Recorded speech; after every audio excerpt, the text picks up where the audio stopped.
Hey everybody, welcome back to my channel. In this video, I'm going to go over the recent uptrend in gold and silver, the drivers that I think are pushing those prices upward, how long they are going to continue, and when we might see a leveling off or a correction in the price. So if you've been monitoring what's been going on in the past few days, gold and silver have gone through a strong upswing, particularly silver. Silver's up about 7 to 8% in the last 2 to 3 days. 2 to 3 business days, that is. And about a couple of videos ago, I stated that precious metals were likely to be flat and stay pretty much where their price was until the latter half of September. And then in the latter half of September, we would be going in through a debt ceiling crisis debate where Congress would officially start hammering out what conditions are necessary for both the Republicans and Democrats would agree to raise the debt ceiling. And I'll talk about a little bit of why I think that might push those precious metals prices upward.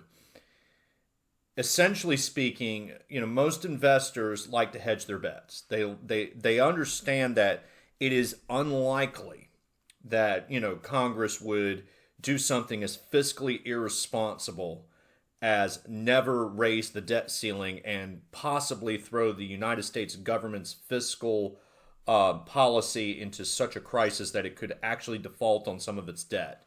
The reason why the debt ceiling is such a problem now is that every year, where really, periodically throughout the year, the government expires on its debt. So it has issued out treasury bills and it has issued out treasury bonds, and debt to the public is around 22 to 23 trillion. Okay, so that's debt, that is government debt outside of what has been allocated to Social Security funds, okay? With the debt ceiling that's going on, if you're rolling over that debt every single year, then what you're doing is that you're issuing out new debt to pay off the old debt. If you run into a debt ceiling, you are no longer allowed to do that. You are no longer allowed to issue out new debt to pay off old debt, which means you better be coming up with the money within your own fiscal budget of tax revenue to pay off the full principal balance of those old debts, which can be, upwards to hundreds of billions of dollars at a time, maybe even trillions. Well, the essential part is that the amount of government debt now is so large that it is impossible to do that even if we were to run surpluses, for we would have to run government surpluses of several $100 billion at least per year just to be able to manage that. And right now our deficit is actually about 2 to 3 trillion, okay? So we're not even running surpluses. We are running records amounts of deficit, so we're adding to the debt each and every year. If we default on the debt, it could create a situation where investors and central banks around the world no longer view the United States currency as a stable, safe currency to conduct transactions or to buy the government debt in, and it could cause a run on the dollar, essentially. So dollars would be dumped in the foreign exchange markets, and so you would have an increase in the supply of dollars available. And those dollars being dumped would eventually come back to the U.S. from abroad. So they're no longer circulating abroad, nor are they used to conduct international transactions abroad.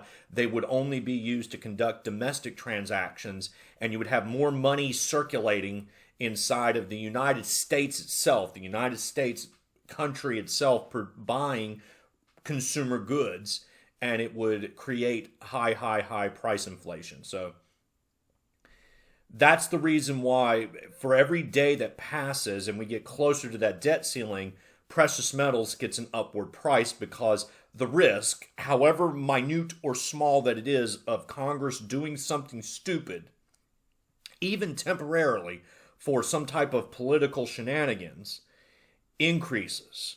And because of that, the hedge to that bet is to own precious metals. Now, when the debt ceiling gets agreed upon and the debt ceiling is raised and, things go back to normal, yeah, true, it's bad. It's bad the government's issuing out more debt, but the initial crisis is over. And so precious metals will abate. Okay, the long-term game gets played again and no longer the short-term game. However, I didn't expect that to happen till after September 15th, and right now we're already beginning to see a run-up in prices. So this is silver right here, and silver has already increased by about 7 to 8%, like I've said before, and it seems to be, marking up, and this is a little bit earlier than I anticipated. So I think that there's a couple other factors that are driving this. One is that on Friday and Thursday we had bad jobs reports come out. So the expectation for non-farm payrolls was for job growth to reach about 700,000, actually about 720,000 jobs. We instead got 235,000. So it was a really, really bad jobs report, relatively speaking. That's a topic for another day. But investors took that as a bad sign that there's worries about a weakening economy. It also means that with a weakening economy, the Federal Reserve's dual mandate of A, price stability, and B, low employment will not be reached.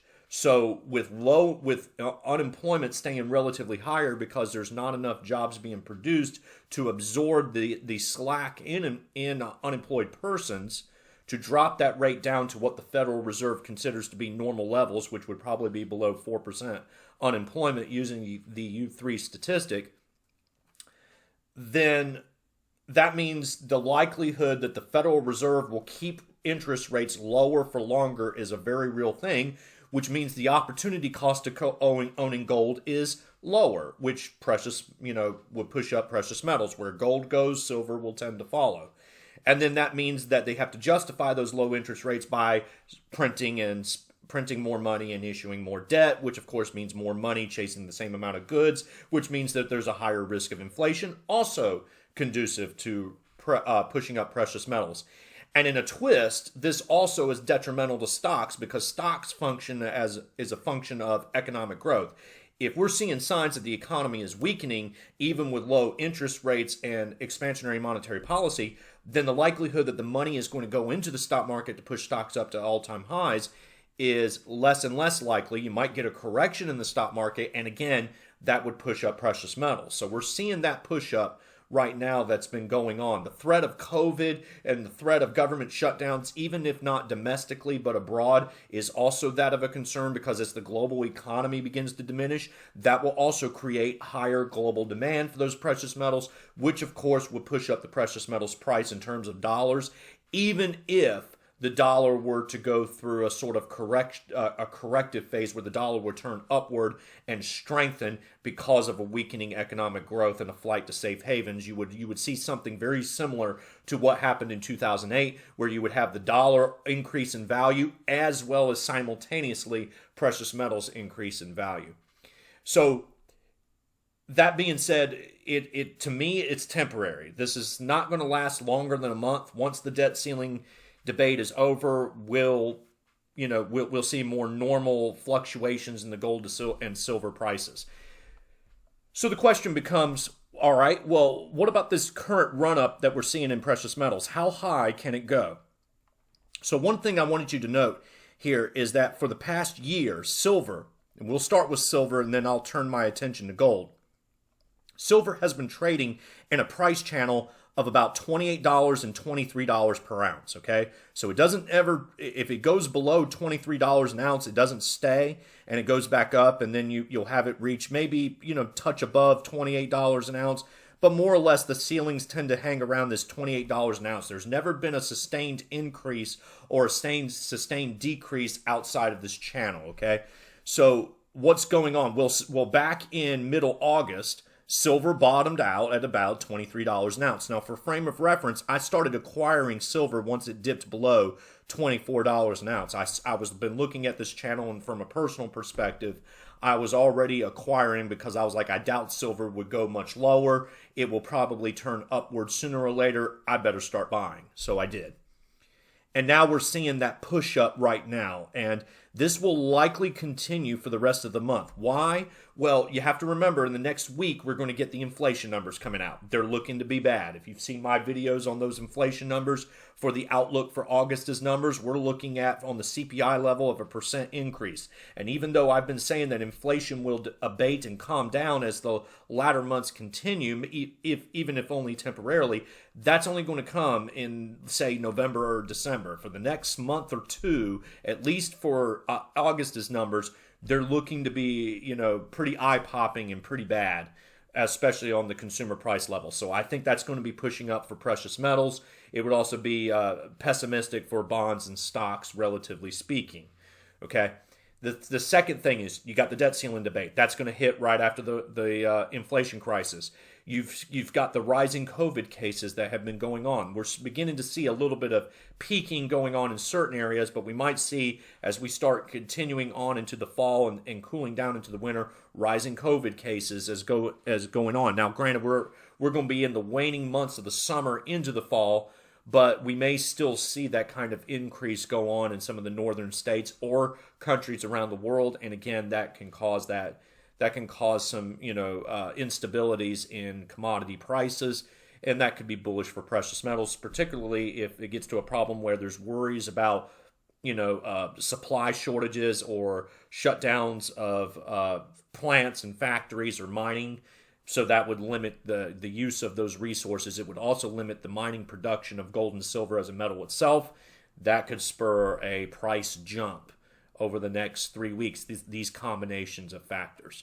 So the outlook is for the month is that if we were just to take the trend of what's been going on for the last 10 days in August and for the first part of September, this is what we're looking for silver to do. It's looking like silver's going to push up to about over $25 an ounce to about $26 an ounce. It's going to trade in between about $25.50 to $26 based off its current trend. Could go above, could go below.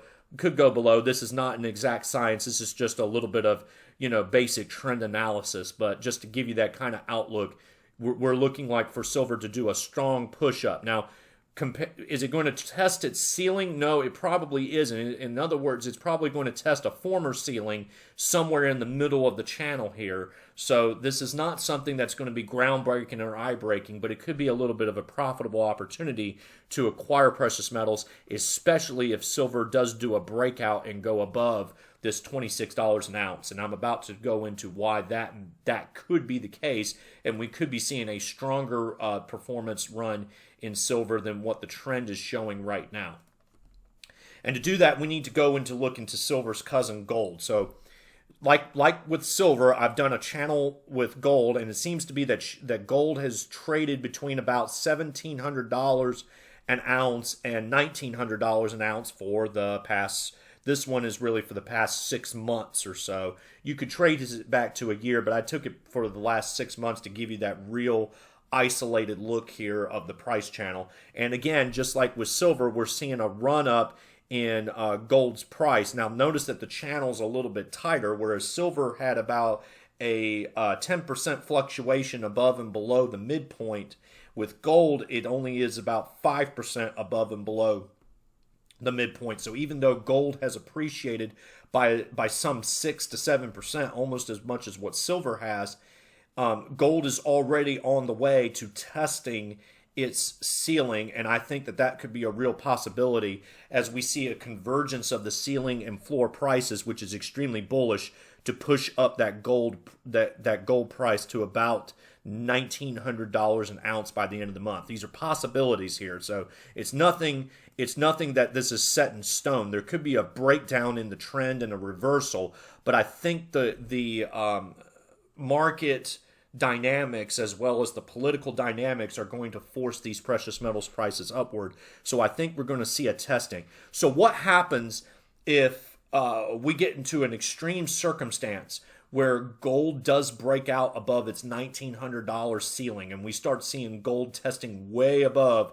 $1,900? Well, I think what will happen here is that we're going to say that silver will probably start testing its ceiling around $28, maybe even shoot above it. And so we could really potentially see a strong bull market push for silver, possibly up to, say, about $30 an ounce by the end of this month. Now, these are possibilities. This is not a probability. Do I think that this will happen? No. Do I think it could happen? Yes. And even so, it's a temporary situation. I don't think that this is going to be a sustainable bull market, but rather it's a conditional bull market. Its conditions are really resting on the debt ceiling debate that's going to drive into a political consequence. Now, that being said, as I've mentioned before, this could cause a correction in the stock market, and we're already beginning to see where the Dow Jones has not been able to test its peak for the past 4 weeks here. So we're really, or about 3 weeks. So for 3 weeks, the Dow Jones has not reached a new peak and a new high,